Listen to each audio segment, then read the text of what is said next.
Hey guys, কি খবৰ আপোনালোকৰ আশা কৰো আপোনালোক সকলোৱে ভালে কুশলে আছে তো পলম নকৰি বলক আজিৰ এই ভিডিওটো কন্টিনিউ কৰো ফেক্ট নম্বৰ 5 আপোনালোকে অনুমান কৰিব পাৰেনে আমাৰ এই পৃথিৱীত কিমান প্ৰজাতিৰ পৰুৱা পোৱা যায় আমাৰ এই পৃথিৱীত 20000 তকৈ বেছি প্ৰজাতিৰ পৰুৱা পোৱা যায় ফেক্ট নম্বৰ 4 ভাৰতৰ উত্তৰাখণ্ডত থকা ৰুটকি আইআইটি খন হল এছিয়াৰ ভিতৰত সকলোতকৈ পুৰণা ইঞ্জিনিয়াৰিং ইনষ্টিটিউট এইখন স্থাপন হৈছিল 1845 ত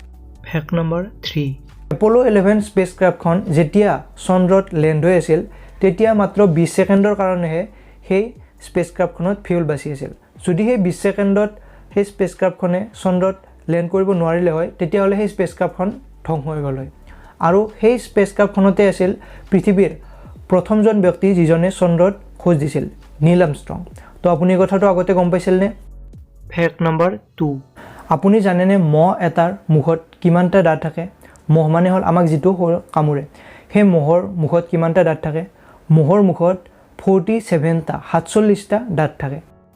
ফেক্ট নম্বৰ 1 আমি সকলোৱে ডাইনোসৰৰ বিষয়ে শুনিছো কিন্তু আপুনি জানেনে কেতিয়ানো ডাইনোসৰ আমাৰ পৃথিৱীৰ পৰা নোহোৱা হৈ গল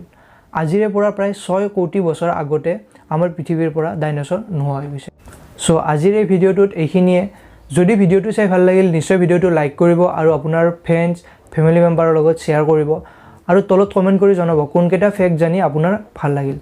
আৰু প্ৰথমবাৰৰ কাৰণে যদি আমাৰ এই চেনেলটো ভিজিট কৰিছে সো প্লিজ আমাৰ চেনেলটো সাবস্ক্ৰাইব কৰিব আৰু বেল আইকনটো প্ৰেছ কৰিব নাপাহৰিব তো আকৌ লগ পাম এটা নতুন ভিডিওৰ লগত তেতিয়ালৈ বাই বাই